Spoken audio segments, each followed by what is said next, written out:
Bienvenido, viajero de la noche a Historias para Dormir, tu refugio de historias y cuentos para dormir. Es el lugar donde los relatos tradicionales cobran vida y te acompañan en tu camino hacia el descanso. Pero antes, cuéntame desde dónde me escuchas esta noche, qué hora es allí donde te encuentres. Me encantaría saber si me acompañas desde tu cama, desde un sofá acogedor, o quizás desde algún rincón del mundo donde aún puedes sentir el espíritu de los antiguos relatos. Déjamelo en los comentarios, por favor. Cada mensaje vuestro es como un fragmento de ánfora preciosa. Y ahora sí, respira lento y profundo porque esta noche nos sumergiremos en otra historia apasionante. El lugar donde los pensamientos descansaban. Capítulo 1. Cuando la mente dejó de caminar. La noche cae sobre la tierra como un manto de terciopelo oscuro, y en algún lugar entre la vigilia y el sueño existe un territorio que pocos recuerdan haber visitado. Es un lugar sin coordenadas, sin mapas que lo señalen, sin brújulas que apunten hacia él. Un espacio donde los pensamientos, cansados de su incesante marcha, finalmente encuentran reposo. Esta es la historia de ese lugar olvidado y de cómo la humanidad dejó de visitarlo. Hace mucho tiempo, cuando el mundo aún no conocía el zumbido constante de las máquinas ni el parpadeo incesante de las pantallas, los pensamientos tenían un ritmo diferente. Caminaban despacio, como viajeros sin prisa, deteniéndose en cada rincón de la mente para observar, para sentir, para simplemente ser. En aquellos días antiguos, la mente humana era como un vasto jardín donde cada idea florecía a su propio tiempo, donde cada reflexión encontraba su lugar natural entre los senderos de la consciencia. Imagina por un momento las primeras civilizaciones, aquellas que surgieron entre los ríos Tigris y Éufrates hace más de 5000 años. Los sumerios, sentados bajo el cielo estrellado de Mesopotamia, observaban el firmamento con una quietud que hoy nos resulta casi imposible de comprender. Sus pensamientos no corrían, no se apresuraban de una preocupación a otra como pájaros asustados. Simplemente estaban allí, flotando suavemente en el espacio infinito de su consciencia, como hojas sobre la superficie tranquila de un estanque. En aquellos tiempos remotos existía lo que los antiguos llamaban el lugar del descanso. No era un sitio físico, sino un estado del ser, una dimensión de la mente donde los pensamientos, después de cumplir su propósito, se retiraban para descansar. Era como un puerto seguro al final de un largo viaje, donde las ideas fatigadas encontraban paz antes de disolverse en el océano del olvido o de transformarse en sabiduría sedimentada. Los monjes budistas del siglo VI antes de nuestra era hablaban de este lugar con reverencia. En los monasterios tibetanos, donde el viento silbaba entre montañas que tocaban el cielo, los maestros enseñaban a sus discípulos el arte de permitir que los pensamientos descansaran. No se trataba de detenerlos ni de controlarlos, sino de crear un espacio lo suficientemente amplio y silencioso donde pudieran posarse como mariposas sobre pétalos de flor. La mente, decían ellos, debía ser como un lago de aguas cristalinas, donde cada pensamiento pudiera verse reflejado con claridad antes de sumergirse en las profundidades del reposo. Pero algo comenzó a cambiar. Fue un proceso tan gradual, tan sutil, que nadie notó el momento exacto en que empezó. Quizás fue durante el florecimiento del Imperio Romano, cuando las calzadas comenzaron a conectar ciudades distantes y las noticias viajaban más rápido que nunca antes. O tal vez fue en los bulliciosos mercados de la Ruta de la Seda, donde comerciantes de 1000 lenguas diferentes negociaban sin cesar, sus mentes saltando de un cálculo a otro, de un trato al siguiente. La mente humana, esa maravilla de la evolución, comenzó a caminar más rápido. Al principio fue imperceptible, como el cambio de las estaciones. Los pensamientos que antes se paseaban con la calma de los peregrinos empezaron a apresurarse, como si tuvieran citas importantes que cumplir, como si el simple hecho de existir sin propósito inmediato fuera un desperdicio imperdonable.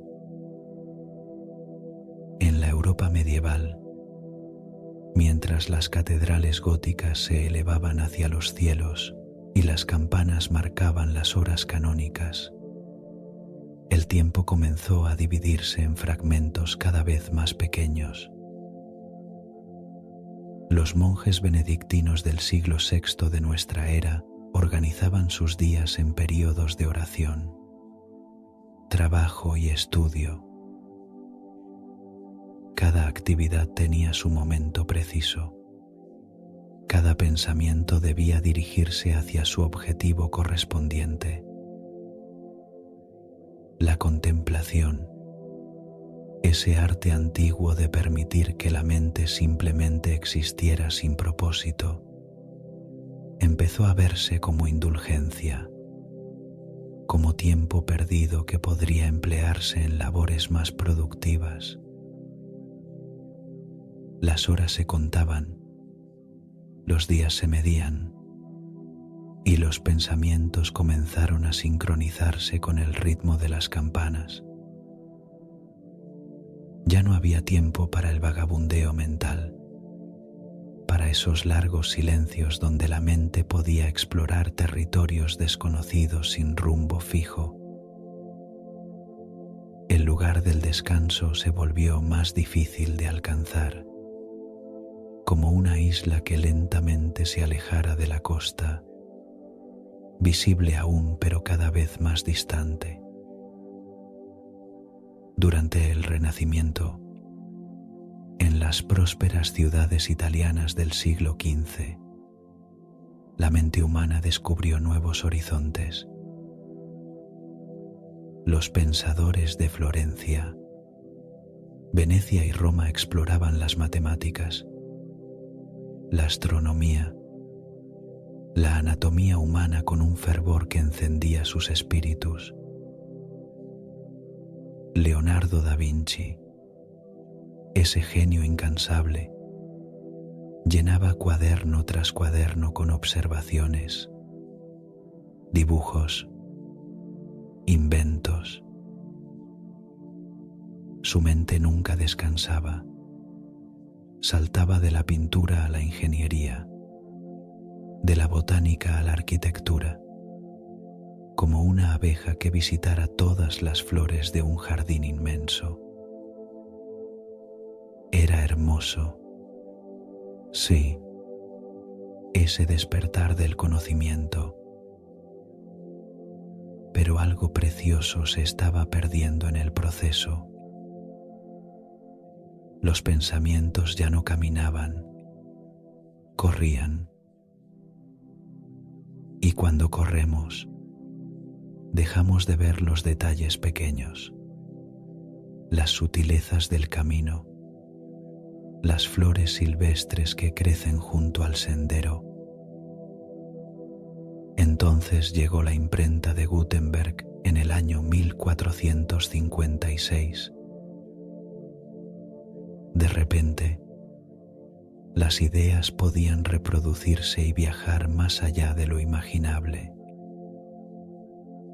Los libros, que antes eran tesoros escasos copiados laboriosamente por escribas en silenciosos scriptorium, comenzaron a multiplicarse. El conocimiento se democratizó y con él la cantidad de información que una mente debía procesar creció exponencialmente. En las bibliotecas de Europa, estudiosos se rodeaban de volúmenes y más volúmenes.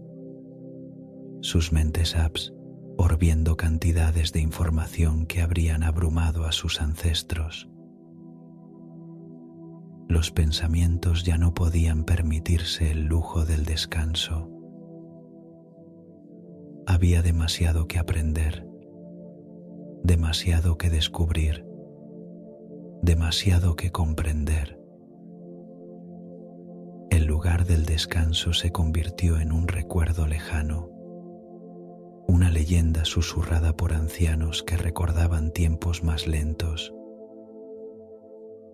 Llegó la revolución industrial en el siglo XVIII y con ella el mundo cambió para siempre. Las fábricas surgieron como hongos después de la lluvia, sus chimeneas escupiendo humo hacia cielos que perdían su claridad. En Manchester, Birmingham y otras ciudades industriales de Inglaterra, el ritmo de la vida humana comenzó a sincronizarse con el compás de las máquinas. Los trabajadores entraban a las fábricas cuando sonaban las sirenas, sus movimientos medidos por cronómetros, su producción cuantificada hora tras hora. Y si los cuerpos se movían al ritmo de las máquinas, ¿cómo no iban a hacerlo también las mentes? Los pensamientos adoptaron la velocidad de los engranajes, la precisión de los pistones, la repetición incansable de las correas transportadoras.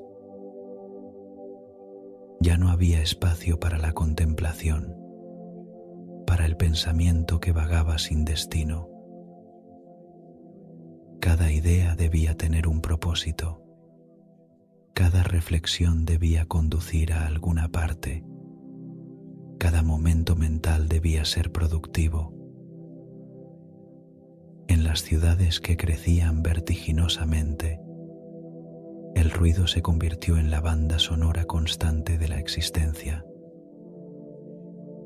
El martilleo de los herreros, el traqueteo de los carruajes sobre adoquines, el silbato de las locomotoras que llegaban y partían sin cesar. El silencio, ese espacio sagrado donde los pensamientos podían descansar, se volvió un bien cada vez más escaso. Las mentes humanas se adaptaron, aprendieron a pensar en medio del estruendo, a concentrarse a pesar del caos circundante. Pero adaptarse no es lo mismo que prosperar. Como plantas que crecen en suelo pobre, las mentes humanas sobrevivían, pero algo esencial se marchitaba en su interior. Ese lugar secreto donde los pensamientos descansaban, ese santuario interno de quietud, comenzó a cerrarse, sus puertas oxidándose por falta de uso. A finales del siglo XIX, un nuevo nuevo invento prometía acercar a la humanidad como nunca antes. El telégrafo permitía que mensajes viajaran a través de continentes en cuestión de minutos. Luego vino el teléfono y de pronto voces separadas por océanos podían conversar como si estuvieran en la misma habitación. La comunicación instantánea era maravillosa. Sí, pero también implacable. Ya no había excusa para el retraso, para la demora, para ese tiempo de espera que antes permitía a los pensamientos asentarse y madurar. En el año 1903, los hermanos Wright despegaron de las arenas de Kitty Hawk y la humanidad conquistó el cielo. El mundo se hacía más pequeño, más accesible, más rápido. Las distancias que antes requerían meses de viaje ahora podían cubrirse en días, luego en horas. Y con cada aceleración del mundo físico, la mente humana aceleraba también su ritmo interno. Llegó el siglo XX con su ímpetu arrollador. Las guerras mundiales sacudieron los cimientos de la civilización. Millones de mentes sometidas al estrés inimaginable del combate, la pérdida, el trauma. En las trincheras del frente occidental durante la Primera Guerra Mundial, soldados apretujados en el barro vivían en un estado de alerta constante. Sus pensamientos no podían descansar cuando en cualquier momento podía llegar el silbido de un proyectil, la orden de atacar, el horror de ver caer a un compañero. Los que sobrevivieron volvieron a casa con mentes que habían olvidado cómo aquietarse. Incluso en la paz, sus pensamientos marchaban con el paso militar del trauma, revisitando una y otra vez escenas que deseaban olvidar. Los médicos de la época llamaban a esto neurosis de guerra, sin comprender del todo que lo que presenciaban era una mente que había perdido completamente el acceso a su lugar de descanso. En los años entre las dos grandes guerras, la humanidad intentó recuperar cierta normalidad. En las ciudades prósperas de los años 20, la gente bailaba Charleston, escuchaba jazz, intentaba olvidar los horrores recientes, pero la velocidad no disminuyó. Las radios llevaban entretenimiento e información directamente a los hogares. Las películas en los nuevos cinematógrafos mostraban imágenes en movimiento que capturaban la imaginación colectiva. Los automóviles se volvieron más accesibles, permitiendo que incluso las familias de clase media pudieran desplazarse con rapidez. Cada nueva tecnología, cada nuevo avance, prometía hacer la vida más fácil, más cómoda, más plena, y en muchos sentidos lo lograron. Pero había un costo oculto que pocos percibían. Con cada nueva fuente de estímulo, con cada nueva demanda de atención, el espacio interior de quietud se reducía un poco más. Los pensamientos que antes podían descansar ahora se veían empujados por una corriente constante de nuevas impresiones, nuevas preocupaciones, nuevas distracciones. Entonces vino la Segunda Guerra Mundial, aún más devastadora que la primera. Entre 1939 y 1945, el mundo se sumió en un conflicto que tocó prácticamente cada rincón del planeta. Las ciudades fueron bombardeadas, poblaciones enteras desplazadas, tecnologías mortíferas perfeccionadas con eficiencia terrorífica. La bomba atómica que cayó sobre Hiroshima el 6 de agosto de 1945 no solo cambió el curso de la guerra, cambió la relación de la humanidad con su propia existencia. Por primera vez en la historia, los seres humanos poseían el poder de aniquilarse completamente. Esta conciencia, este conocimiento de que la extinción total era ahora posible, se instaló en las mentes colectivas como una sombra permanente. ¿Cómo podían los pensamientos descansar cuando la aniquilación era una posibilidad real, tangible?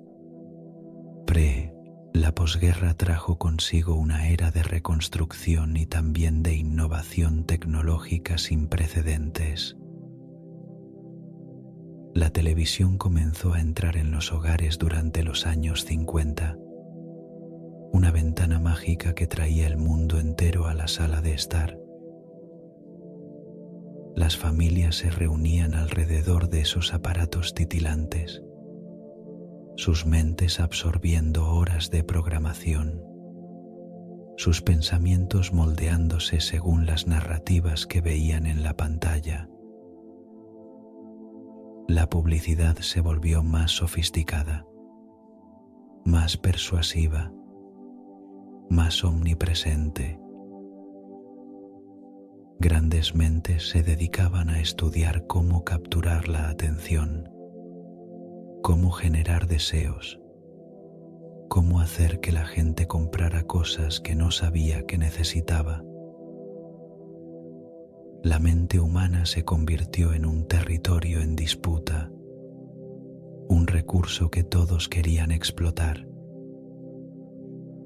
Y en medio de esta batalla por la atención, el lugar donde los pensamientos descansaban se volvió prácticamente inaccesible, un territorio perdido que apenas se recordaba. Los años 60 trajeron una revolución cultural. Jóvenes de todo el mundo occidental cuestionaban las normas establecidas, exploraban estados alterados de conciencia, buscaban respuestas en filosofías orientales. Algunos de ellos, en su búsqueda, redescubrieron antiguas prácticas de meditación, técnicas milenarias para aquietar la mente. Por un momento, pareció que podría haber un regreso, una reconexión con ese lugar olvidado de descanso mental. Pero la corriente de la modernidad era demasiado fuerte. Incluso los movimientos contraculturales fueron eventualmente absorbidos y comercializados. La meditación se convirtió en otra herramienta de productividad, otra técnica para optimizar el rendimiento. El descanso mismo se volvió trabajo.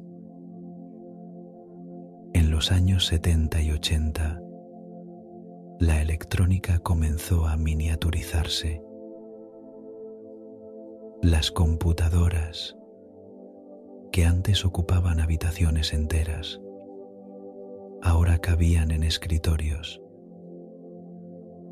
Los procesadores se volvían más rápidos, las memorias más grandes, las capacidades de cálculo más impresionantes. Y lo que empezó en oficinas y laboratorios pronto llegaría a todos los hogares. La década de los 90 vio nacer algo que cambiaría la humanidad para siempre: Internet. Al principio era lento, torpe, accesible solo para unos pocos, pero crecía, se expandía, evolucionaba a una velocidad que dejaba atrás cualquier precedente histórico. De repente, toda la información del mundo estaba a un clic de distancia. Bibliotecas enteras podían consultarse sin levantarse de la silla. Personas en lados opuestos del planeta podían comunicarse instantáneamente.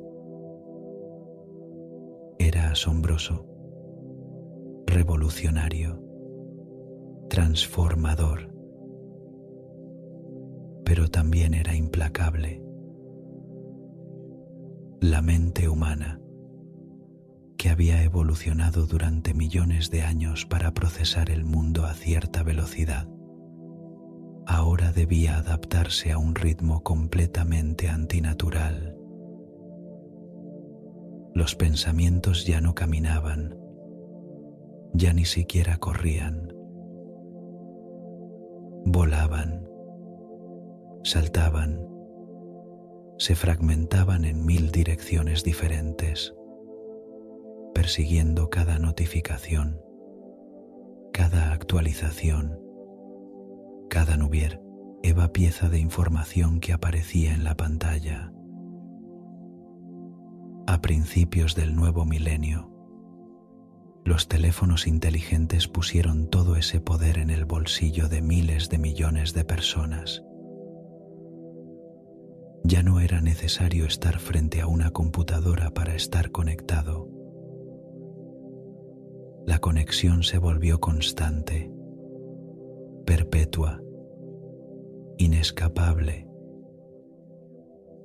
La gente revisaba sus dispositivos decenas, cientos de veces al día, sus mentes en un estado de alerta constante, siempre esperando el próximo mensaje, la próxima actualización, la próxima dosis de información. Las redes sociales transformaron la manera en que los seres humanos se relacionaban entre sí y consigo mismos. La vida se convirtió en un espectáculo para ser compartido, curado, optimizado para el consumo de otros. Los pensamientos privados, esas reflexiones íntimas que antes se guardaban en el santuario de la mente individual, ahora se publicaban, se exponían, se sometían al juicio instantáneo de audiencias invisibles. Y en medio de todo esto, el lugar del descanso se volvió un mito, una leyenda de tiempos antiguos que apenas podía creerse. Las mentes modernas no conocían el descanso, solo conocían diferentes tipos de actividad. Incluso el sueño se volvió problemático. Millones de personas luchando contra el insomnio, sus cerebros incapaces de desconectar, de soltar, de permitir que los pensamientos finalmente se aquietaran. Los científicos comenzaron a estudiar este fenómeno. Descubrieron que las mentes constantemente estimuladas mostraban patrones de actividad diferentes a las de generaciones anteriores. La capacidad de concentración profunda disminuía. La paciencia para tareas prolongadas se erosionaba.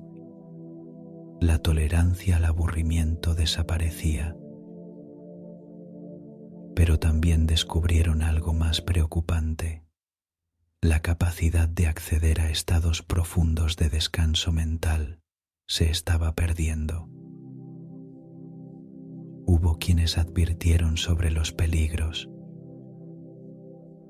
Filósofos, psicólogos, neurocientíficos señalaban que la mente humana necesitaba períodos de quietud, momentos sin estímulo, espacios vacíos donde los pensamientos pudieran asentarse como sedimento en el fondo de un río. Sin estos períodos de descanso, advertían, algo esencial se perdería. Pero sus voces se ahogaban en el ruido constante de la era de la información. Había demasiadas notificaciones que atender, demasiadas actualizaciones que revisar, demasiadas cosas que hacer, ver, consumir. La idea de simplemente sentarse en silencio, de permitir que la mente existiera sin propósito, sin objetivo, sin producir nada, parecía no solo extraña, sino casi irresponsable. Y así, generación tras generación crecía, sin conocer ese lugar secreto donde los pensamientos descansaban. Los niños que nacían en esta era hiperconectada nunca experimentaban verdadero silencio, verdadera quietud. Desde sus primeros años estaban rodeados de pantallas, sonidos, estímulos constantes. Sus cerebros en desarrollo se moldeaban según este entorno, creando patrones neuronales. Optimiza. 2. Para la multitarea. La respuesta rápida. El procesamiento superficial de grandes cantidades de información. Lo que se perdía era la capacidad para el pensamiento profundo, para la reflexión prolongada, para ese tipo de contemplación que no busca llegar a ninguna parte sino simplemente ser. Los grandes pensadores del pasado, aquellos que habían hecho contribuciones fundamentales a la filosofía, la ciencia, el arte, todos ellos habían tenido algo en común: largos periodos de tiempo sin distracciones, espacios de quietud donde sus mentes podían explorar, divagar, descansar y así, paradójicamente, alcanzar sus mayores alturas creativas. Pero en el mundo moderno, tales condiciones se volvían cada vez más raras. Incluso quienes intentaban recrearlas se encontraban luchando contra hábitos profundamente arraigados, contra la compulsión de revisar el teléfono, contra la incomodidad de estar a solas con sus propios pensamientos sin distracción externa. Los efectos comenzaron a manifestarse de maneras sutiles y no tan sutiles. Las tasas de ansiedad se dispararon. La depresión alcanzó niveles epidémicos. Millones de personas reportaban sentirse constantemente abrumadas, agotadas, incapaces de relajarse verdaderamente. Tomaban pastillas para dormir, pastillas para despertar, pastillas para concentrarse, pastillas para calmar la ansiedad que surgía de vivir en un estado constante de sobreestimulación. La industria del bienestar creció exponencialmente. Prometían 2 soluciones: aplicaciones de meditación, retiros de silencio, terapias de todo tipo. Algunas ayudaban, ofreciendo al menos vislumbres del estado perdido de descanso mental. pero muchas solo añadían otra capa de actividad, otra cosa más que hacer, otra meta que alcanzar. Incluso el descanso se había convertido en una tarea más en la lista interminable de cosas por lograr. Hubo quienes se rebelaron contra esta tendencia. Grupos pequeños de personas que deliberadamente se desconectaban, que apagaban sus dispositivos, que buscaban espacios de silencio en un mundo cada vez más ruidoso. Se retiraban a monasterios, se mudaban a cabañas en bosques remotos, creaban comunidades intencionales donde el ritmo de vida era deliberadamente lento. Estos buscadores modernos, de alguna manera, intuían que algo precioso se había perdido. En sus prácticas silenciosas, en sus largos períodos de contemplación, algunos de ellos lograban atisbar ese lugar antiguo donde los pensamientos descansaban. Descubrían que seguía ahí, no destruido sino simplemente olvidado, como una habitación en una casa grande cuya puerta no se había abierto en décadas. Pero eran una minoría, nadando contra una corriente cultural abrumadora. Para la gran mayoría de la humanidad, especialmente en el mundo desarrollado, la mente en constante movimiento se había convertido en la norma. Los pensamientos que nunca descansaban, que saltaban incesantemente de una cosa a otra, que procesaban información sí, es necesario, pero raramente se detenían a comprender profundamente. Esto se había vuelto la condición humana estándar. Y quizás lo más triste era que muchos ni siquiera sabían lo que habían perdido. ¿Cómo extrañar algo que nunca conociste? Las generaciones más jóvenes no tenían memoria de un tiempo más lento, de mentes más quietas. Para ellos, el estado constante de distracción parcial era simplemente la manera en que funcionaba el mundo. Los ancianos a veces hablaban de tiempos diferentes, de tardes enteras pasadas simplemente sentados en porches, observando pasar la vida sin necesidad de documentarla o compartirla. Hablaban de aburrirse, de tener que inventar sus propios entretenimientos, de largos momentos de quietud que en retrospectiva parecían casi mágicos. Pero estas historias sonaban a fábulas de una era pasada, tan distante como los cuentos de hadas. La noche se profundiza mientras esta historia se despliega, y en algún lugar en la oscuridad, ese lugar donde los pensamientos descansaban permanece. No ha sido destruido, porque no era algo físico que pudiera dañarse. Es más como un camino olvidado, cubierto de maleza por falta de uso, pero aún ahí, esperando a aquellos que tengan el coraje y la paciencia de buscarlo, porque esa es la verdad que subyace a esta historia. El lugar nunca desapareció realmente, solo se volvió inaccesible, escondido detrás de capas de ruido, distracción y velocidad constante. Cada mente humana todavía lleva en sí la capacidad de encontrarlo, como un mapa genético heredado de ancestros que conocían el camino de memoria.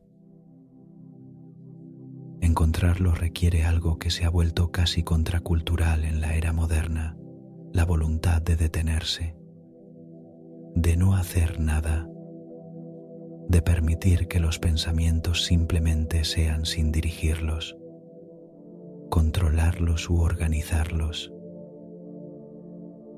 Requiere la capacidad de tolerar el silencio, de sentarse con la incomodidad que surge cuando el ruido externo cesa y uno debe enfrentar el paisaje interior de su propia mente. Para algunos, este primer contacto con el silencio interno es aterrador. Han estado corriendo tanto tiempo que detenerse se siente como caer. Sus mentes, acostumbradas al estímulo constante, generan pensamientos cada vez más rápidos, más urgentes, tratando de llenar el vacío. Pero para quienes persisten, para quienes resisten la urgencia de volver a la distracción, algo notable comienza a suceder.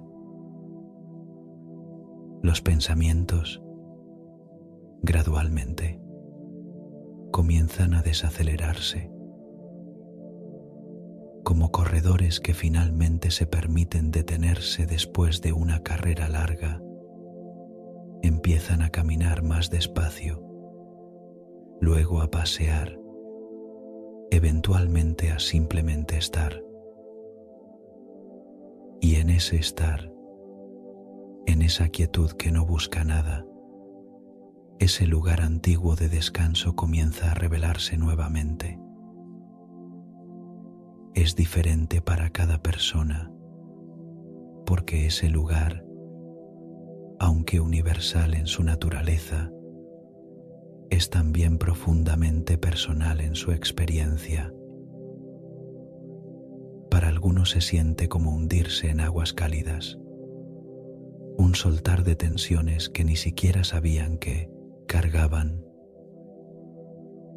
Para otros es como despertar de un sueño agitado, una claridad que emerge de la confusión. Y para otros más es simplemente una sensación de llegar a casa después de un largo exilio. Lo que todos descubren es que el descanso verdadero de la mente no es ausencia de pensamiento, no es vacío o nada. Es más bien un estado donde los pensamientos pueden existir sin peso, sin urgencia, sin la necesidad de ir a ninguna parte o lograr algo. Es un estado de simple presencia, donde la mente puede ser testigo de sí misma sin juicio, sin análisis, sin la compulsión constante de hacer. En este estado, algo curioso sucede. Los problemas que parecían insolubles a veces encuentran resolución. Las preguntas que atormentaban encuentran respuestas.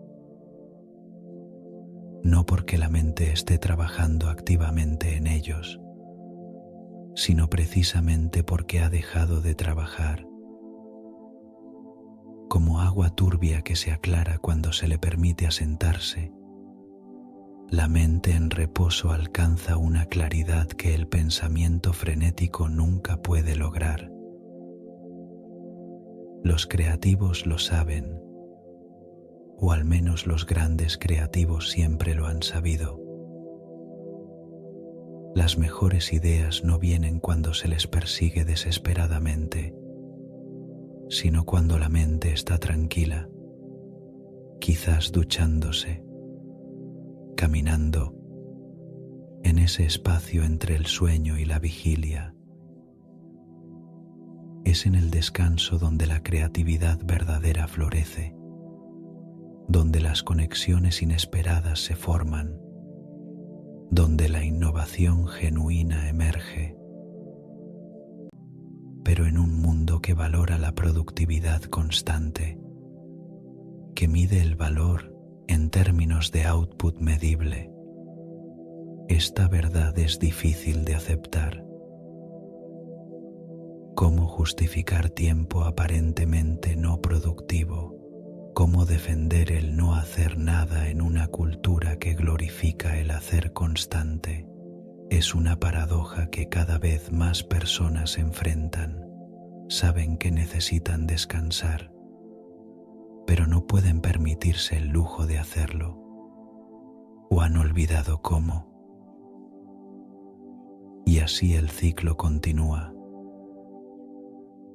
Las mentes modernas siguen corriendo. Los pensamientos siguen acelerándose. Y ese lugar de descanso se vuelve cada vez más mítico, más lejano, más parecido a un cuento que a una posibilidad real y alcanzable. Pero mientras respiramos, mientras existimos, mientras nuestra conciencia se mantiene, ese lugar permanece accesible. Está ahí en cada inhalación profunda, en cada momento de pausa entre un pensamiento y el siguiente, en cada instante de quietud que logramos rescatar del caos. No se ha ido, solo espera, paciente como ha esperado por milenios, a que volvamos a recordar el camino. La historia de cómo la mente dejó de caminar es también la historia de cómo podemos aprender a caminar de nuevo, más despacio esta vez, con más intención, con más conciencia del terreno que pisamos. Es la historia de una recuperación que es tanto individual como colectiva, tanto antigua como urgentemente necesaria en estos tiempos modernos. En la quietud de la noche, cuando el mundo finalmente guarda silencio, cuando las notificaciones dejan de llegar y las pantallas se apagan, ahí, en ese espacio sagrado entre el día y la oscuridad, ese lugar donde los pensamientos descansaban sigue esperando, permanente y paciente, recordándonos que todavía existe, que siempre ha existido y que está solo a un momento de quietud de distancia. El lugar donde los pensamientos descansaban. Capítulo 2. Pensamientos que aprendieron a sentarse. La luz del alba se filtra suavemente a través de las montañas del Himalaya, tiñendo de oro las cumbres nevadas que han permanecido inmutables durante milenios. En un monasterio tibetano construido en la ladera de una de estas montañas, un monje anciano se sienta en la posición del loto, su cuerpo perfectamente inmóvil, su respiración tan suave que apenas mueve el aire a su alrededor. Ha estado sentado así durante horas, quizás días. El tiempo se ha vuelto irrelevante en este espacio de quietud absoluta. Sus pensamientos, que alguna vez corrieron como caballos salvajes, ahora descansan como pájaros posados en las ramas de un árbol antiguo. Este monje conoce un secreto que la humanidad moderna ha olvidado casi por completo. Sabe que los pensamientos, como criaturas vivientes que son, pueden ser domesticados, no mediante la fuerza o el control, sino mediante la paciencia, la observación y el arte perdido de simplemente permitirles ser. Sabe que hay un lugar dentro de cada mente donde los pensamientos pueden sentarse, descansar, existir sin la necesidad urgente de moverse, actuar o transformarse en algo más. Hace miles de años, mucho antes de que las ciudades crecieran hacia el cielo y las máquinas dictaran el ritmo de la vida humana, hubo hombres y mujeres que descubrieron este arte. No lo inventaron, porque siempre había estado ahí, inherente a la naturaleza misma de la consciencia. Más bien, lo descubrieron de la manera en que uno descubre un manantial en el bosque, algo que siempre existió pero que requería ojos atentos para encontrar. En el Valle del Indo, alrededor del año 3000 antes de nuestra era, hay evidencias arqueológicas que sugieren que las primeras civilizaciones de esa región practicaban formas tempranas de meditación. Pequeñas figurillas de terracota muestran personas sentadas en posturas que cualquier practicante moderno de yoga reconocería inmediatamente. Estas figuras, con sus ojos cerrados y sus rostros serenos, son testimonios silenciosos de que ya entonces, en los albores de la civilización, algunos humanos habían descubierto el valor de la quietud. Pero fue en el norte de la India, en el siglo VI antes de nuestra era, donde esta práctica encontró su expresión más profunda y sistemática. Un príncipe llamado Siddhartha Gautama abandonó su vida de lujo y comodidad para buscar la respuesta al sufrimiento humano. Probó muchos caminos, sometió su cuerpo a austeridades extremas, estudió con maestros renombrados, pero la respuesta que buscaba permanecía esquiva. Entonces, una noche de luna llena en el mes de mayo, Siddhartha se sentó bajo un árbol cerca del río N, Eranjara, en lo que hoy es Bodh Gaya. Hizo un voto silencioso, no se levantaría de ese lugar hasta encontrar la verdad que buscaba. Y así se sentó, no en una postura de tensión o esfuerzo, sino en una postura de alerta relajada, su columna erguida como una montaña, su mente abierta como el cielo. Las historias cuentan que durante esa noche, Siddhartha enfrentó todas las tentaciones, todos los miedos, todas las ilusiones que la mente humana puede generar. Sus pensamientos se elevaron como tormentas, tratando de arrastrarlo de vuelta a sus viejos patrones. Pero él simplemente observaba, sin aferrarse, sin rechazar, permitiendo que cada pensamiento surgiera, existiera y se disolviera naturalmente. Al amanecer, después de una noche entera de perfecta quietud mental, Siddhartha alcanzó lo que se llamaría la iluminación. No ganó conocimientos nuevos en el sentido convencional. No descubrió secretos del universo escritos en algún código cósmico. Lo que descubrió fue mucho más fundamental.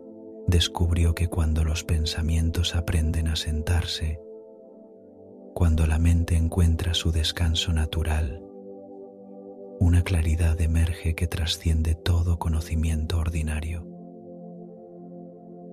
Este hombre, que pasaría a la historia como el Buda, el despierto, dedicó los siguientes 45 años de su vida a enseñar a otros cómo encontrar ese mismo estado. Y el corazón de su enseñanza era extraordinariamente simple. Siéntate. Observa tu respiración. Permite que tus pensamientos estén sin intentar controlarlos. Deja que aprendan a descansar. La práctica se extendió como círculos en un estanque tranquilo. De la India viajó a Sri Lanka, luego a Myanmar, Tailandia, Camboya. En cada lugar, adaptándose a cada cultura, pero manteniendo siempre el mismo principio fundamental.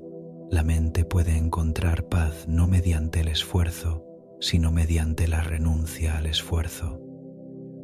No mediante el control, sino mediante el soltar. En China, alrededor del año 500 de nuestra era, estas enseñanzas se encontraron con el taoísmo, esa filosofía antigua que hablaba del Wu Wei, el no hacer que hace todo. El matrimonio de estas dos tradiciones creó el Chan, que luego viajaría a Japón para convertirse en Zen. Los maestros Zen llevaron el arte de enseñar a los pensamientos a sentarse a nuevas alturas de refinamiento. En los monasterios Zen del Japón medieval, los monjes se sentaban en largos periodos de meditación llamados zazen. Podían permanecer inmóviles durante horas, sus mentes tan quietas como lagos de montaña en un día sin viento. Los maestros Zen desarrollaron métodos ingeniosos para ayudar a sus estudiantes a romper los patrones habituales del pensamiento. Presentaban koans, acertijos imposibles de resolver con la lógica ordinaria, precisamente para forzar a la mente a soltar su necesidad compulsiva de encontrar respuestas. Uno de los koans más famosos pregunta: ¿cuál es el sonido de una sola mano aplaudiendo? La mente racional se agita al enfrentar tal pregunta. Busca respuestas, genera teorías, se frustra, pero eventualmente, si el estudiante persiste, los pensamientos se cansan de correr en círculos, y en ese agotamiento, en ese momento de rendición, algo se abre. Los pensamientos finalmente se sientan, y en esa quietud, una comprensión más allá de las palabras puede emerger. Mientras tanto, en otras partes del mundo, otras tradiciones descubrían sus propias formas de este mismo arte fundamental.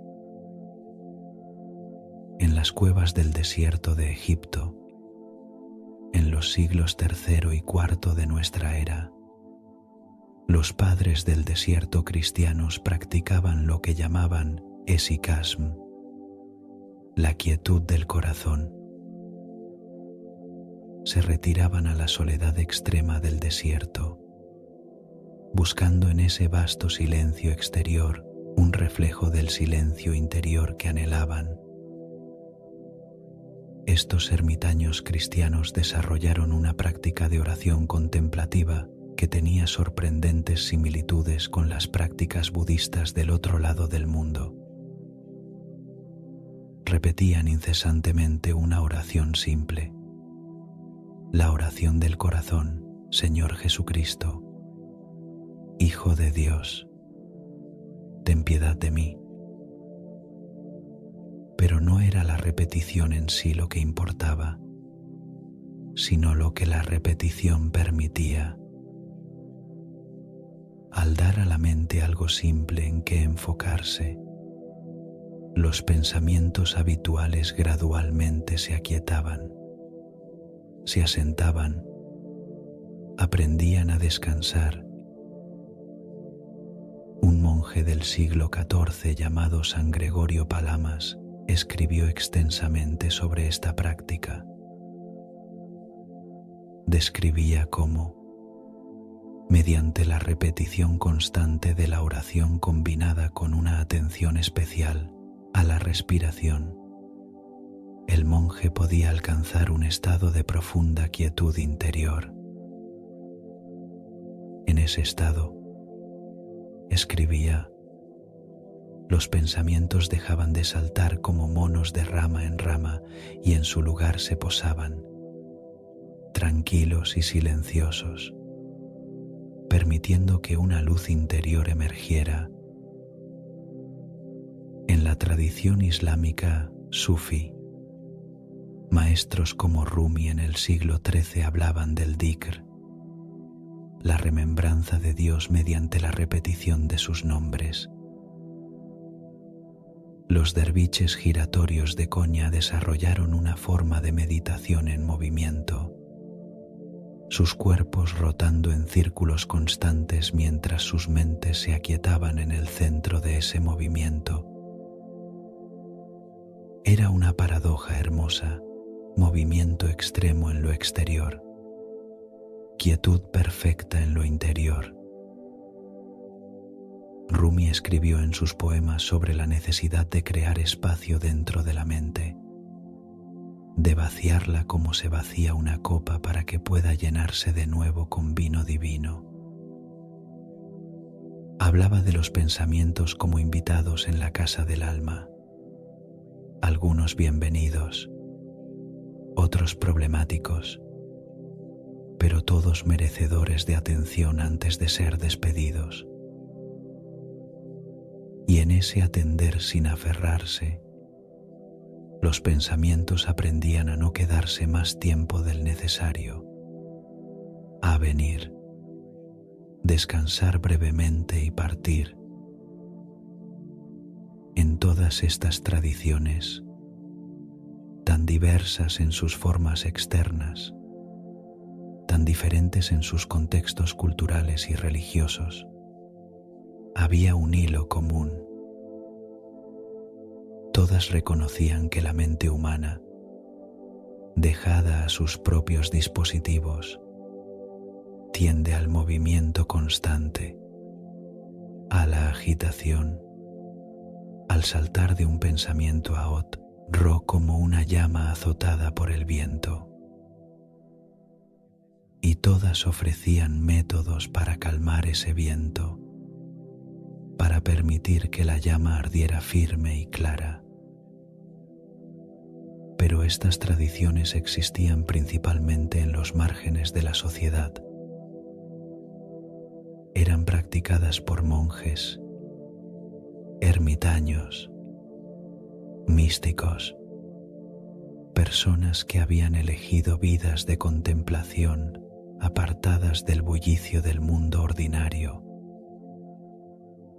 Para la gran mayoría de la humanidad, incluso en tiempos antiguos, el arte de enseñar a los pensamientos a sentarse permanecía desconocido o parecía irrelevante para las exigencias prácticas de la vida diaria.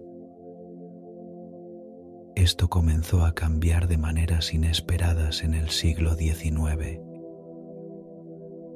cuando los poderes coloniales europeos se expandieron por Asia. Algunos occidentales curiosos comenzaron a encontrarse con estas antiguas tradiciones de meditación. Inicialmente las veían con escepticismo, como supersticiones exóticas de culturas que consideraban primitivas. Pero unos pocos, los más abiertos de mente, comenzaron a ver algo más profundo. Un erudito británico llamado Thomas William Rhys Davids fundó la Pali Text Society en el año 1881. dedicada a traducir los textos budistas antiguos al inglés. Por primera vez, los occidentales educados podían leer directamente las enseñanzas del Buda, no filtradas a través de prejuicios misioneros, sino en sus propias palabras. Lo que encontraron los sorprendió. No era la religión supersticiosa que esperaban, sino una psicología sofisticada de la mente, un manual práctico para trabajar con los pensamientos y emociones. A principios del siglo XX, algunos occidentales pioneros comenzaron a experimentar directamente con estas prácticas. En 1911, una mujer británica llamada Nyanatiloka se convirtió en uno de los primeros europeos en ordenarse como monje budista. Pasó años en monasterios de Sri Lanka, aprendiendo las prácticas de meditación que habían sido preservadas durante siglos. Cuando escribía sobre sus experiencias, describía cómo sus pensamientos, habitualmente agitados y dispersos, gradualmente aprendían a asentarse, como nieve que cae suavemente hasta posarse en el suelo. Pero estos seguían siendo casos excepcionales. El mundo occidental del siglo XX estaba acelerándose, no desacelerándose. Las guerras mundiales, la industrialización, la urbanización masiva, todo empujaba a las mentes hacia mayor agitación, no hacia mayor quietud. Sin embargo, precisamente debido a esta aceleración, un número creciente de personas comenzaba a sentir que algo esencial faltaba en sus vidas. En los años 50, después del trauma de la Segunda Guerra Mundial, algunos psicólogos occidentales comenzaron a interesarse seriamente en las prácticas contemplativas orientales. Carl Jung había escrito ya sobre el valor de la meditación, aunque advertía contra una adopción superficial de prácticas orientales sin comprender su contexto. Pero había algo en estas antiguas técnicas para aquietar la mente que parecía ofrecer algo que la psicología occidental no podía.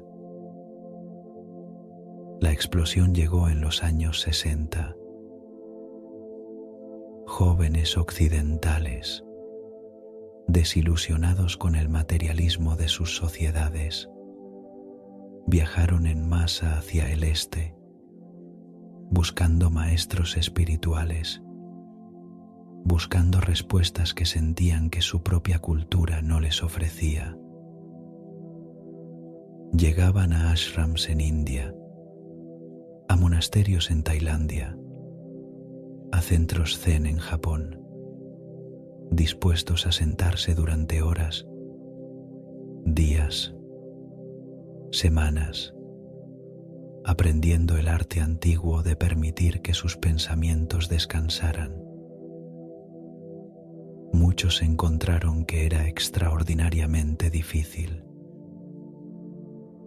Mentes acostumbradas al estímulo constante se rebelaban contra el silencio.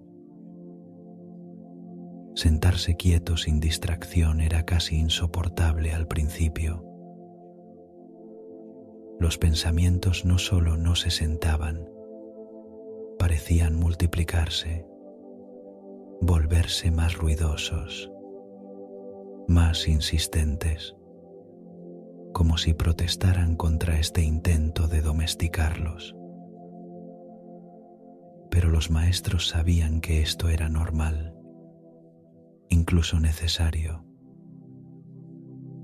Un maestro zen en Kioto le dijo a un estudiante estadounidense frustrado: Cuando empiezas a meditar, es como mirar por primera vez el cielo nocturno en un lugar sin contaminación lumínica.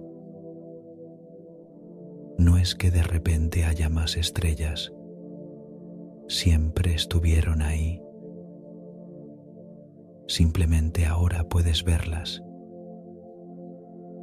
Lo mismo con tus pensamientos. Siempre estuvieron corriendo así de salvajes, solo que ahora te das cuenta. La analogía era reconfortante pero también desalentadora. Si la mente siempre había estado tan agitada, ¿era realmente posible calmarla? Los maestros eses sonreían ante esta pregunta.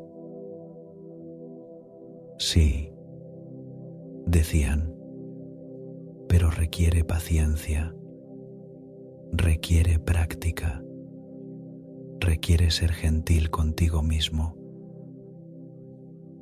No puedes forzar a los pensamientos a sentarse, solo puedes crear las condiciones donde elegirán hacerlo por sí mismos. Uno de los primeros en traer estas enseñanzas al mainstream occidental fue un monje vietnamita llamado Thich Nhat Hanh. En 1961, mientras su país natal se desangraba en guerra, él enseñaba algo revolucionario, que la meditación no requería retirarse del mundo, sino que podía practicarse en medio de la vida ordinaria. Acuñó el término meditación caminando, enseñando a las personas a caminar lentamente, conscientemente, permitiendo que cada paso fuera una oportunidad para que los pensamientos se asentaran. Su enseñanza era radical en su simplicidad. Respirar conscientemente, caminar conscientemente, lavar los platos conscientemente. En cualquier actividad, por mundana que fuera, los pensamientos podían aprender a estar presentes en lugar de correr hacia el pasado o el futuro. No era necesario sentarse en la cima de una montaña por años. El lugar donde los pensamientos descansaban estaba disponible aquí y ahora, en este momento, en esta respiración. Mientras tanto, en Massachusetts, un joven profesor de medicina llamado Jon Kabat-Zinn estaba explorando ideas similares. En 1979, fundó la Clínica de Reducción de Estrés en la Universidad de Massachusetts. Su idea era tomar las prácticas de meditación budista, despojarlas de su contexto religioso y enseñarlas como herramientas puramente prácticas para manejar el estrés, el dolor y la enfermedad. Llamó a su programa Reducción de Estrés basada en Mindfulness y comenzó a enseñar a pacientes con dolor crónico, ansiedad y otros problemas médicos a sentarse quietos, observar su respiración y permitir que sus pensamientos simplemente estuvieran sin intentar cambiarlos. Los resultados fueron sorprendentes. Personas que habían sufrido durante años reportaban reducciones significativas en su dolor y ansiedad. No porque sus condiciones médicas hubieran cambiado, sino porque su relación con sus pensamientos y sensaciones había cambiado. Esto llamó la atención de la comunidad científica. Por primera vez, comenzaron a realizarse estudios rigurosos sobre la meditación, usando las herramientas de la neurociencia moderna.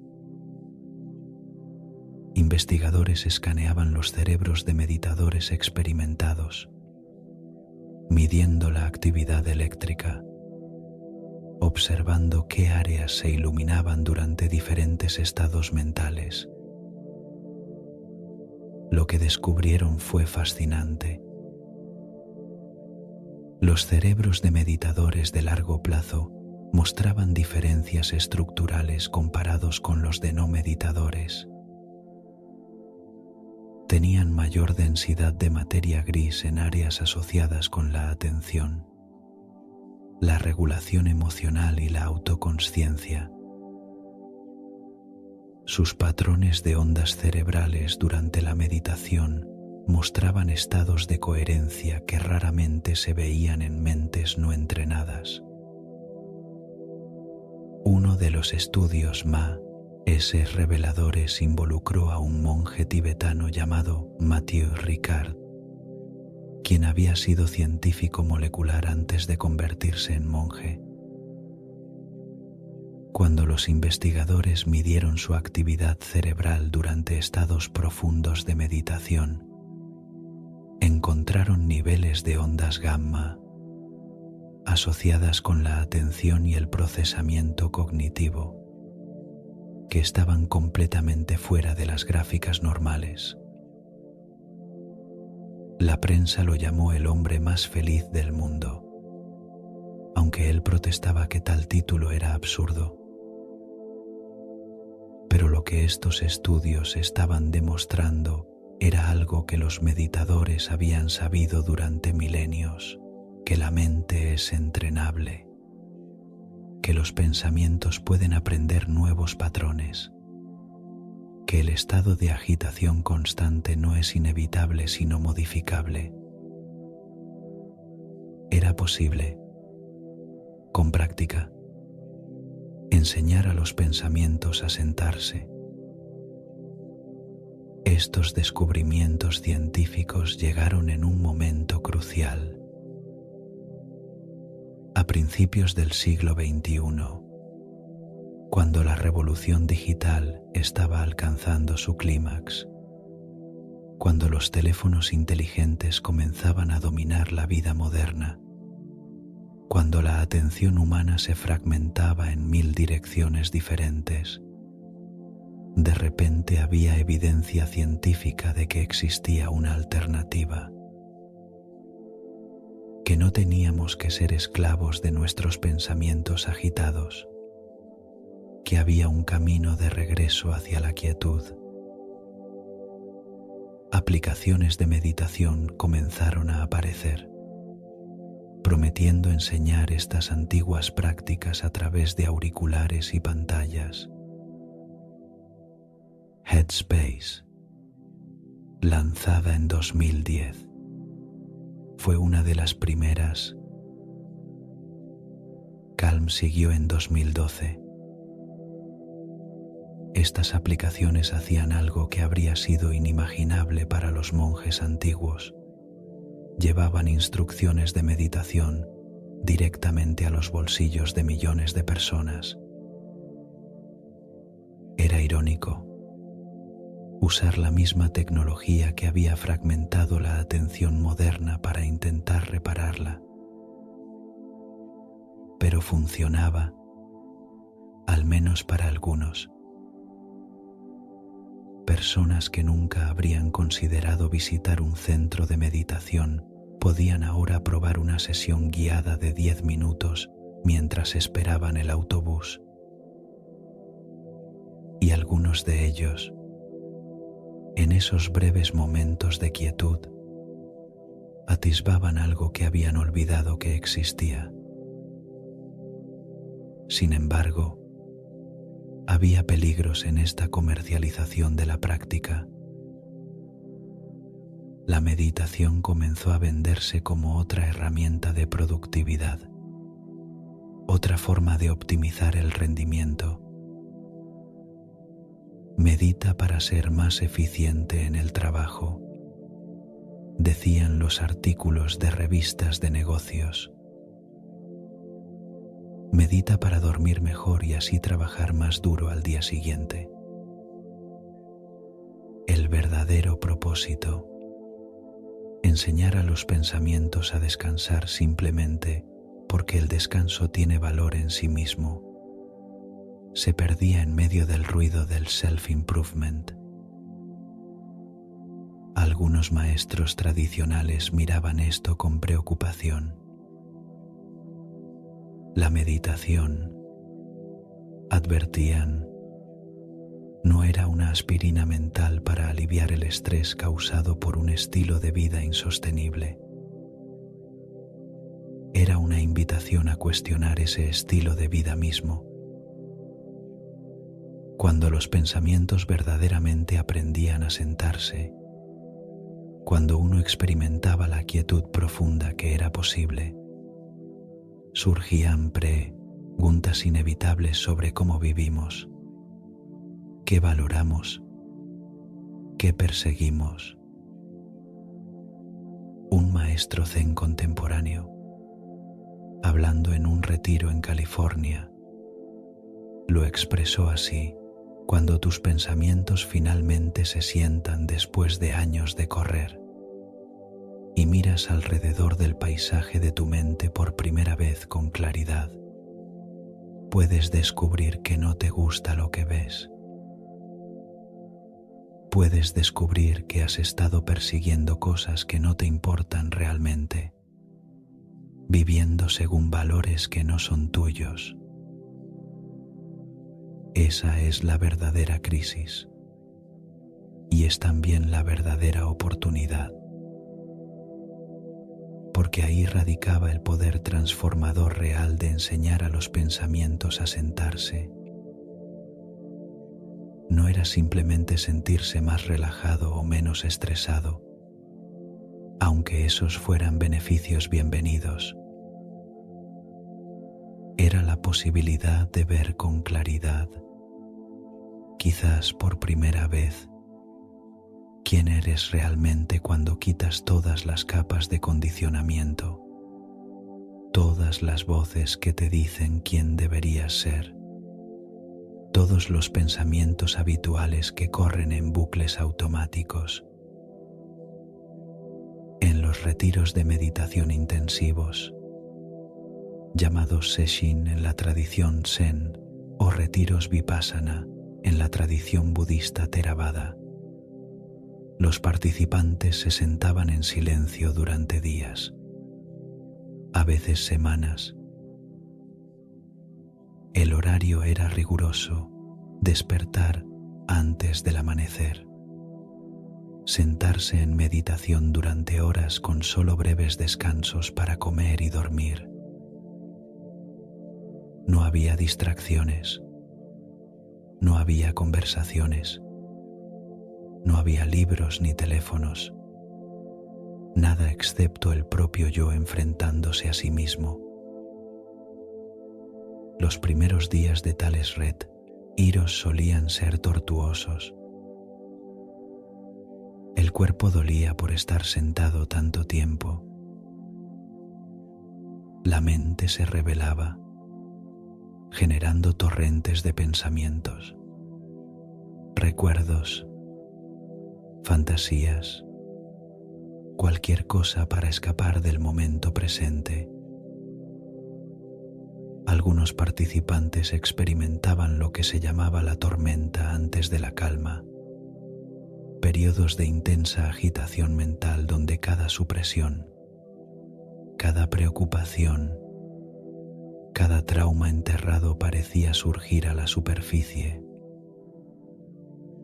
Pero para aquellos que perseveraban, algo notable sucedía típicamente alrededor del tercer o cuarto día. Los pensamientos, cansados de su propia furia, comenzaban a asentarse,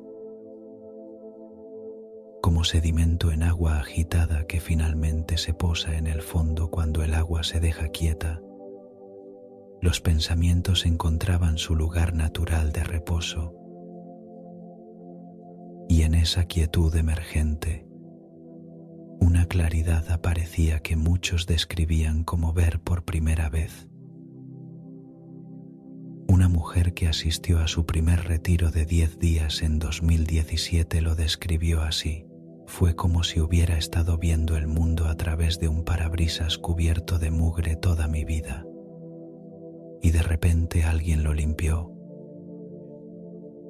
Los colores eran más brillantes, los sonidos más claros, las sensaciones más vívidas.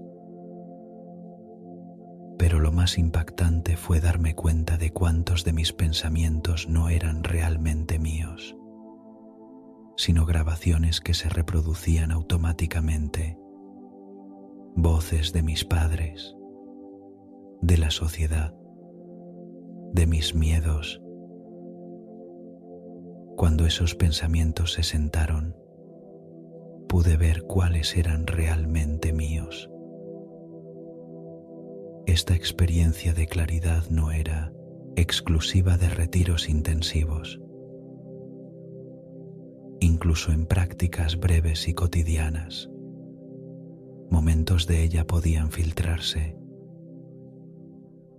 Un hombre de negocios en Nueva York, escéptico inicialmente, comenzó a meditar 10 minutos cada mañana siguiendo una aplicación. Después de 3 meses, notó que sus reacciones automáticas comenzaban a cambiar.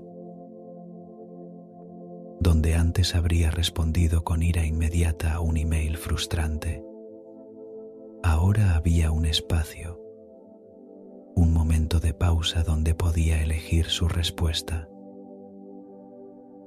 Ese espacio, ese momento entre estímulo y respuesta, era donde residía la libertad.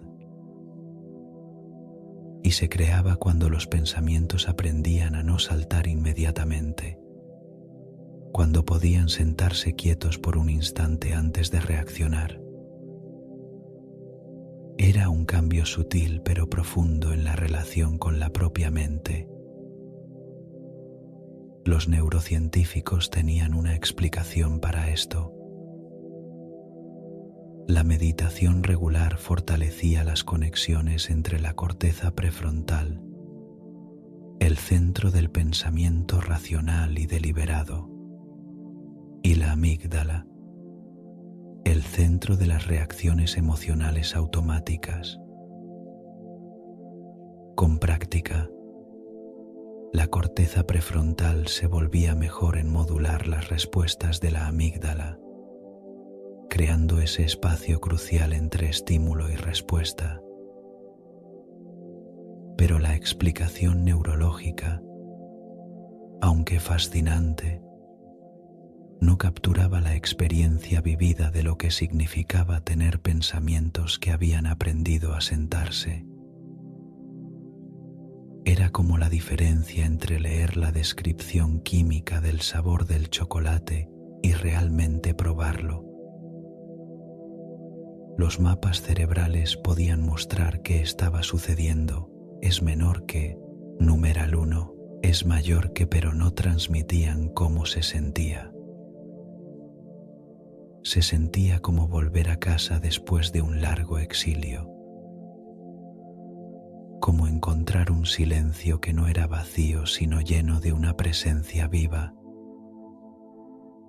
como descubrir que debajo de todo el ruido mental había una quietud que siempre había estado ahí, esperando pacientemente a ser notada. Los meditadores experimentados hablaban de ello no como un logro, sino como un descubrimiento, no como algo que creaban, sino como algo que revelaban. En la tradición budista había una parábola sobre esto. Un estudiante le pregunta al maestro: ¿cómo encuentro la iluminación? El maestro responde: no tienes que encontrarla, ya la tienes. Solo tienes que dejar de cubrirla con tu agitación. Los pensamientos que aprenden a sentarse no están logrando algo nuevo, están revelando algo que siempre estuvo presente. Esta verdad era a la vez reconfortante y frustrante. Reconfortante porque significaba que no había ningún lugar especial al que llegar, ningún estado extraordinario que alcanzar.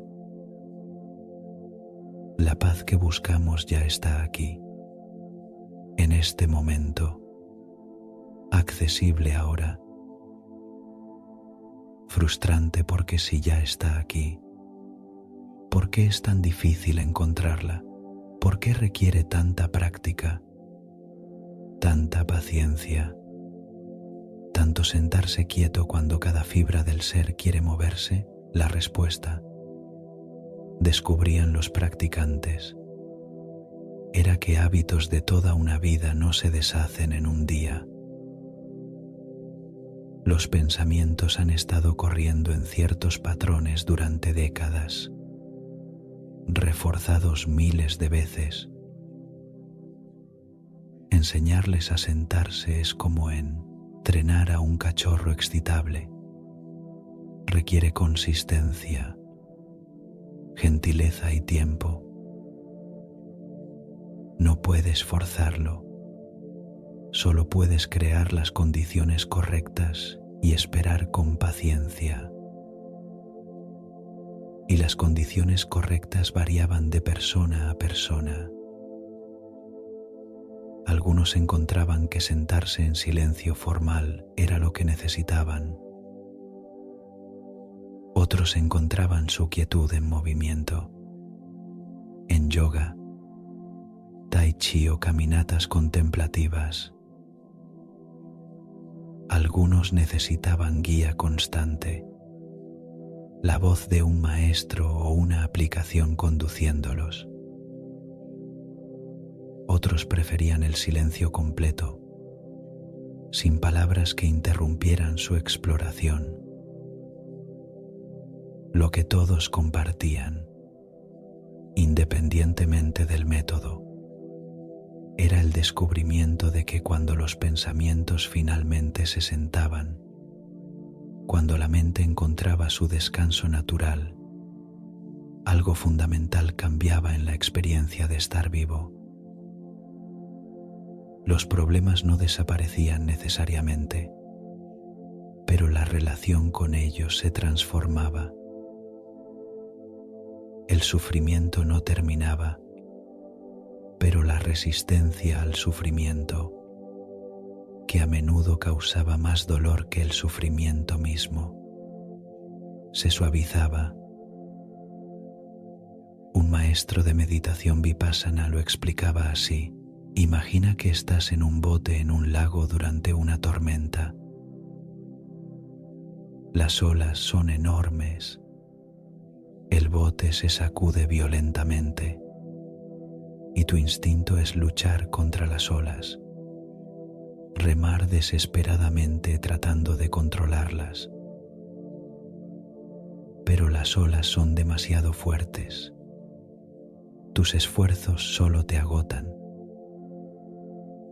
Enseñar a los pensamientos a sentarse es como aprender a dejar de luchar contra las olas.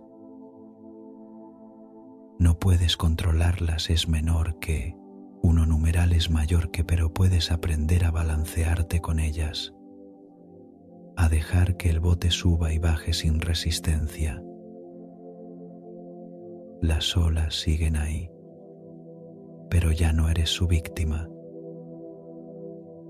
Esta rendición, este soltar el control, era paradójicamente donde se encontraba el verdadero poder. No el poder sobre los pensamientos, sino el poder de no ser arrastrado por ellos, de poder observarlos surgir y pasar como nubes en el cielo, sin identificarse completamente con ninguno de ellos. En los años recientes, ha habido un reconocimiento creciente de que esta habilidad, enseñar a los pensamientos a sentarse, no es un lujo espiritual, sino una necesidad psicológica básica, especialmente en el mundo moderno. Escuelas han comenzado a incorporar programas de mindfulness, enseñando a niños de apenas 5 años a observar su respiración, a notar sus pensamientos sin ser arrastrados por ellos. Prisiones han comenzado a ofrecer programas de meditación, encontrando que los reclusos que aprenden estas prácticas muestran reducciones significativas en violencia y mejor preparación para la reintegración. Hospitales las usan no solo para pacientes, sino también para personal médico, ayudándolos a manejar el estrés brutal de sus profesiones. Corporaciones las implementan, aunque a veces con esa problemática motivación de productividad. Pero quizás lo más esperanzador era ver cómo individuos ordinarios, sin ninguna afiliación religiosa o filosófica particular, estaban descubriendo por sí mismos el valor de esta práctica antigua. Una madre trabajadora en Chicago, abrumada por las demandas de su vida, encontraba 5 minutos cada noche después de acostar a sus hijos para simplemente sentarse y respirar. Un taxista en Mumbai, atrapado en tráfico durante horas cada día, usaba ese tiempo para practicar, observar sus pensamientos en lugar de perderse en frustración. Estos no eran místicos o santos. Eran personas ordinarias descubriendo que tenían acceso a algo extraordinario, que dentro de sus propias mentes, más allá del caos y la agitación de la vida moderna, había un lugar donde los pensamientos podían descansar,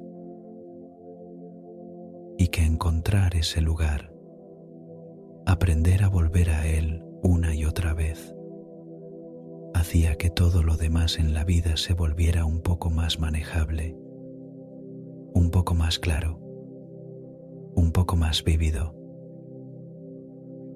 La práctica continuaba evolucionando, encontrando nuevas formas, adaptándose a nuevos contextos. Investigadores exploraban cómo la realidad virtual podría usarse para crear entornos de meditación inmersivos. Aplicaciones incorporaban inteligencia artificial para personalizar guías de meditación según las necesidades individuales. Neurofeedback permitía a los practicantes ver en tiempo real cómo sus cerebros cambiaban durante la meditación. Pero en el corazón de todo esto, el principio permanecía sin cambios desde aquella noche hace 2500 años, cuando un hombre se sentó bajo un árbol y decidió no levantarse hasta que sus pensamientos encontraran paz. El método era simple hasta lo absurdo. Siéntate, respira, observa. Y sin embargo, en esa simplicidad residía una profundidad que ninguna tecnología podía replicar completamente. Ninguna aplicación podía empaquetar totalmente. Porque enseñar a los pensamientos a sentarse no era realmente una técnica o un truco. Era un redescubrimiento de algo fundamental sobre la naturaleza de la consciencia misma. Era recordar que no somos nuestros pensamientos, que hay un espacio de consciencia que los observa y que ese espacio es inherentemente tranquilo, inherentemente completo, inherentemente en paz. La noche se profundiza y en algún lugar, en miles de lugares alrededor del mundo, personas se sientan en quietud, algunos en cojines de meditación, otros en sillas de cocina, algunos en templos antiguos, otros en apartamentos modernos. Sus contextos son infinitamente diversos, pero su experiencia converge hacia el mismo descubrimiento que cuando permitimos que nuestros pensamientos se sienten, cuando creamos el espacio para que descansen, algo precioso emerge. No es drama o emoción, sino algo más sutil y más fundamental. Es el simple acto de ser, sin la necesidad urgente de convertirse en algo más. Es el hogar que la mente siempre estuvo buscando, descubierto finalmente en el último lugar donde pensaríamos mirar, aquí, ahora, en este momento presente que siempre ha estado esperando nuestra atención.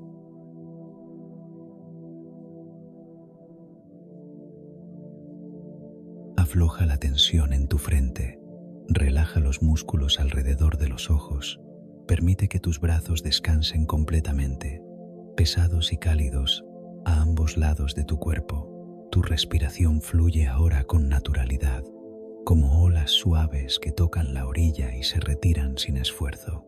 Las historias que has escuchado esta noche se disuelven lentamente, convirtiéndose en susurros distantes que ya no necesitas seguir. Si este viaje a través del tiempo te ha acompañado bien, puedes apoyar este espacio dejando un me gusta, suscribiéndote o compartiendo tus pensamientos en los comentarios.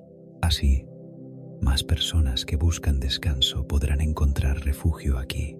Y si aún permaneces consciente, hay otro relato esperando en silencio, preparado para guiarte más profundo hacia el sueño. Pero por ahora, deja que las voces del pasado se apaguen suavemente. Deja que los nombres, las fechas y los eventos se fundan en la neblina del olvido nocturno. La historia puede esperar hasta mañana. Cierra los ojos, suelta todo, descansa profundamente y que tengas dulces sueños.